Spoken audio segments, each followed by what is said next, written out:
So I put up a video recently with my top 5 picks for Storm League, which you can check out in the descriptions. And today we have a specific look and guide on Jaina.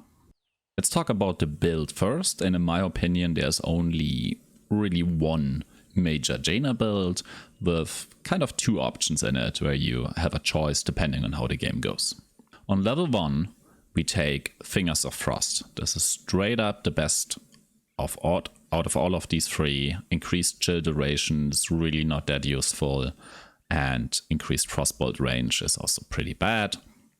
So we're gonna take Fingers of Frost. It's gonna help you with mana first, which is a bit of an issue for this character. You burst, you run out of mana very quickly, helps with that.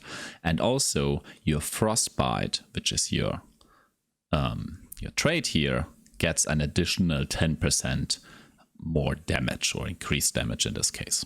So we take Fingers of Frost here every game, always, no choice there. So starting with level 4, I see a bunch of people with Frost armor, but I still would argue it's a bad choice. It's absolutely a bad choice. I see how people do it against certain heroes that are kind of chasing them and they're scared. I would not recommend it at all in no game. It's always Frostbolt pierces first target. The main reason is that you get the damage off you want to get off, and in case you're hitting 2 people, obviously it's just more damage, but it's more like minions being in the way, little scarabs running around. So you want to hit what you're aiming for and need to make sure this is hitting. You're getting your damage in. So it's always Frostbolt pierces first target. Here again, no other choice than Ice Lance. Definitely, it gets you so much more damage. It reduces the cooldown by a chunk. It got nerfed. Yeah, but it's still the best target. The auto attacking is kind of nonsense. Having a shorter cooldown on your Blizzard sounds nice, but this one is just straight up better in my opinion still. Choose a talent. So that's your first choice. Almost any game, take Water Elemental and get used to it. It is the better ultimate. Ring of Frost can be good, especially in low ranks. People get really scared, they get caught in it. If you really have some experience with it, you can choose it against certain combinations of opponents and might be better. If you're new to Jaina or you're learning Jaina, I would recommend take Water Elemental every time, except you're playing on the Curse map. On Cursed Hollow, every time you're playing Cursed Hollow, just take Ring, so you get a bit of experience with both, and you can decide later. So for now, the basic build, take the Water Elemental. So here, no choice than Icy Veins. Icy Veins is so good, it's basically another ultimate. It is so fucking strong. So Icy Veins 100% of the time. Choose a talent. Here, your second choice. It's between Northern Exposure and Numbing Blast. So usually it's Northern Exposure, because your job as Jaina is to deal burst damage. There's somebody that needs to die right now, so you want to increase this damage as much as you can. However, if you're really getting jumped at by certain heroes, Numbing Blast, if you're not getting support from your team, it's not possible, you're seeing issues, and 16 is pretty late, you should know by now, you can try Numbing Blast and root them. Another case would be if you really don't have any setup, you know, if your team doesn't have a good stun or anything like that, and you're not getting the setups you need, you can create a setup on your own together with the Water Elemental. Or you might have chosen the Ring already. But even there, if you don't have the setup, Water Elemental is just better. Wait for 16, get Numbing Blast, put the Water Elemental on them because it chills them. So this applies, and you can root them just yourself. But typically, Northern Exposure. Very good talent. Choose a talent. So on 20, there's basically not a choice at all. Ice Blink sounds really good, especially if you're scared, in terms of somebody jumping at you again, but the range on it is so small that it's just a terrible talent, and I would never recommend it. It's usually not worth it. Chill, slow stacks, same thing, it's really not worth it. If you took Water Elemental, take this one. The damage of it is actually higher than you would expect. It sounds kinda meh, but in reality it is really, really strong. And in case you took the ring, then just upgrade it, I guess. So the full build looks like this. Fingers of Frost, Q, take the Elemental, take Icy Veins, make your E, lower the armor, and upgrade whatever ultimate you have, or in this case, upgrade the Water Elemental. So that's your basic build with Jaina. So when it comes to mechanics and dealing damage with Jaina, there's a combo you can apply. You have 3 abilities. If you just focus on these 3 right now, which is your Blizzard, your Cone of Cold, and your Q. All 3 pretty nice. Question is, if there's a hero somewhere, which one do you use first? I have currently turned off the cooldown, so it's a bit easier. Usually they have cooldowns, don't worry. So the basic idea is that you have this Frostbite here, okay? That chills enemies, and as soon as they are chilled and you hit them with abilities, your abilities deal more damage. So naturally you would go and say, okay, whichever does the lowest damage I apply first, so everything else gets more amplified, which sadly would be Blizzard. The issue with that is, it takes a while until Blizzard actually hits, okay? And you want to catch your opponents by surprise. So it's not really the best option. The reason for not using Q first is that we are taking the talent that reduces the cooldown of Q whenever the target is already chilled. So it kind of sucks as well, which leaves Cone of Cold. Also, major reason why you actually cast Cone of Cold first would be Northern Exposure. You want this additional 20% reduced armor on all your hits. So the logical consequence would be cast your E and then either W or Q next. So reality in here is that you still cast W first. And that's because of the delay. Because you can cast W and still get your E out before the first wave of W actually hits. So it looks kind of like this. W, E, Q. And then basically a second Q. And then this entire thing would be over. So if you do it again, W, E, Q. That's the combo. That's the thing you need to learn. And you need to do it all the time. Even if you don't have the talents yet, I highly recommend to stick to that combo just so it gets into your blood. So on level 20 we have more talents, obviously, or even starting at level 10. We already have our ultimate that joins us, and on 13 I believe this is Icy Veins joins us. So how do we get these talents in? It's usually pretty simple. The first one you do is your ultimate, because it has this huge range. If you look at the circle there, it's gigantic. So you can do this from pretty far away, and it already chills your opponents, which is great and causes panic. So the idea is you cast your ultimate, W, E, Q. And if you have level 20, your elemental is even mimicking the abilities. Funny enough, Q gets mimicked immediately, E as well, but your W is only cast by this guy after yours is over. And now it casts that one. It's a bit of an oddity, but don't worry about it. Also don't worry too much about lining up the shots with your elemental. Put the elemental on somebody and just blast. Another good use case of the elemental is to put it on somebody else than you're trying to deal damage to. So if you have like a rooted, stunned, whatever target here you want to actually blast, but a more dangerous damage dealer of your opponent somewhere to the side, like a Vala or a Li Ming or whatever that might be, you can put that elemental on that character so they are busy while you're dealing damage. Another interesting question is when to actually use Icy Veins. Technically, you want to use it before your abilities to get the reduced mana, which I think in an actual team fight, it's not a big issue. If you're actually running out of mana during a big team fight, then the fight went really bad already. So I don't think it's that relevant.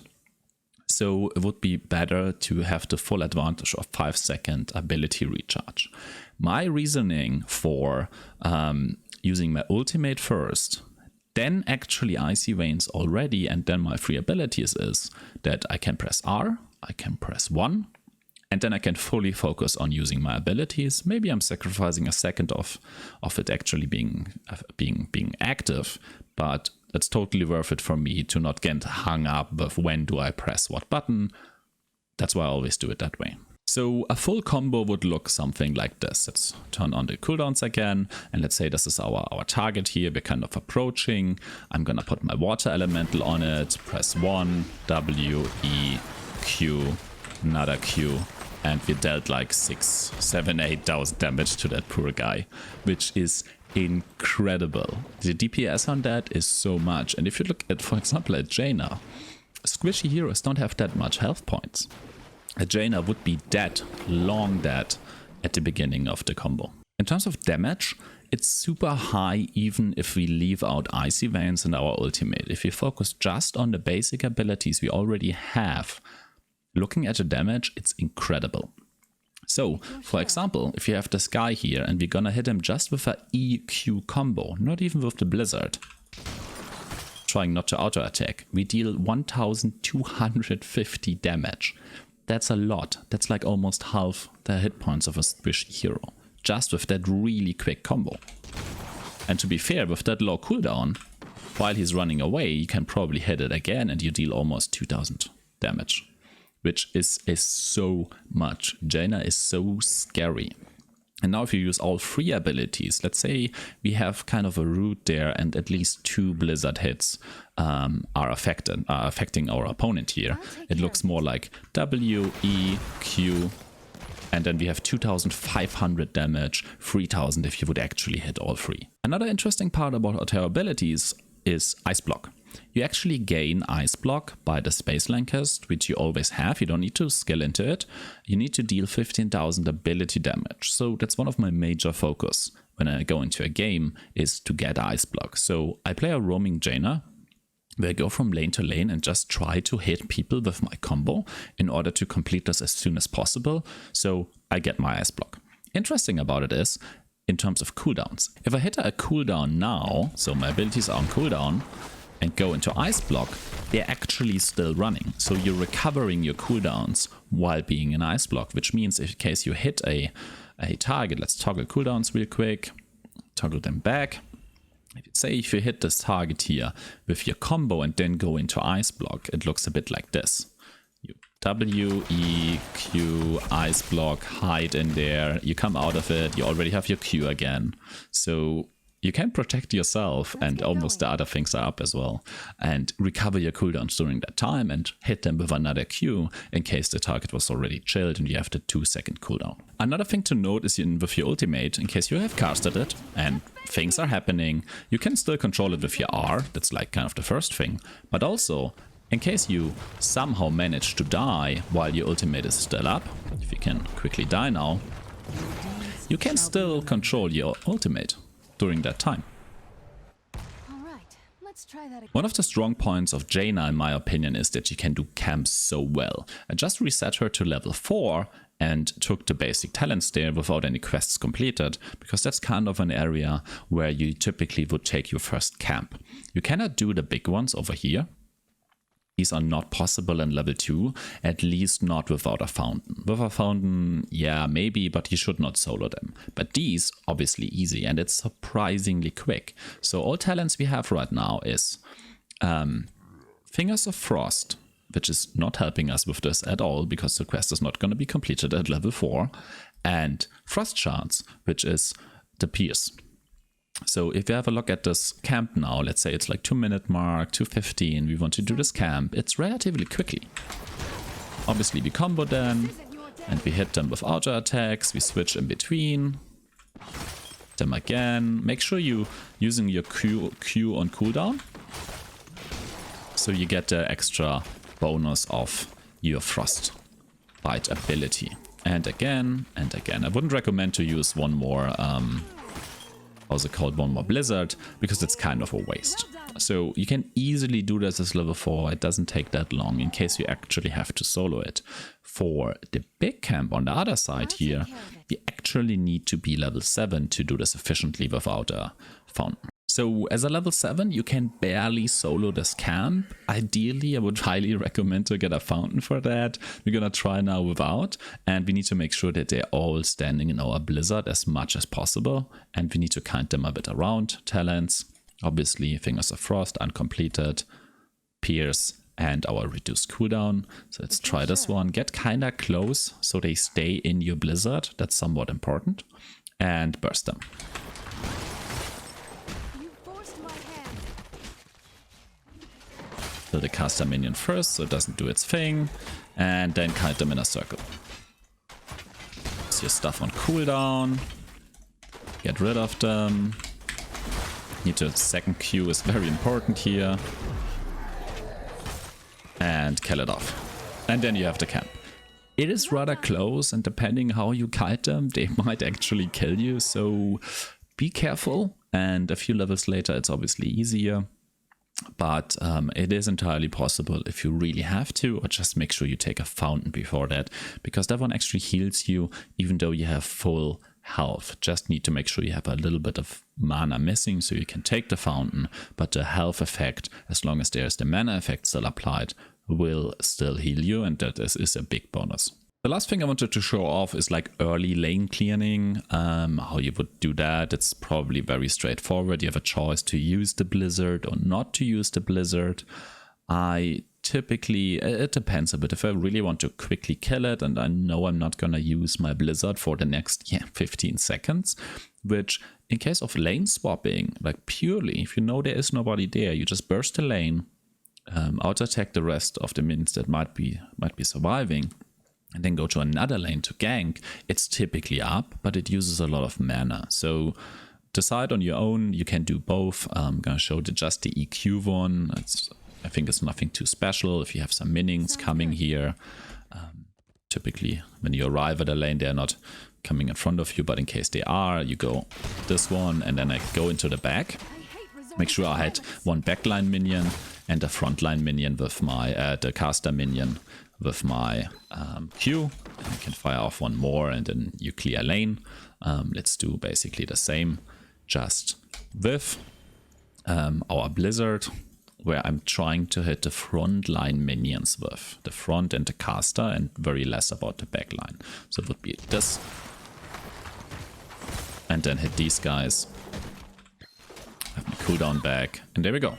So that's a quicker variant. You're already at like 7 seconds. You mount up.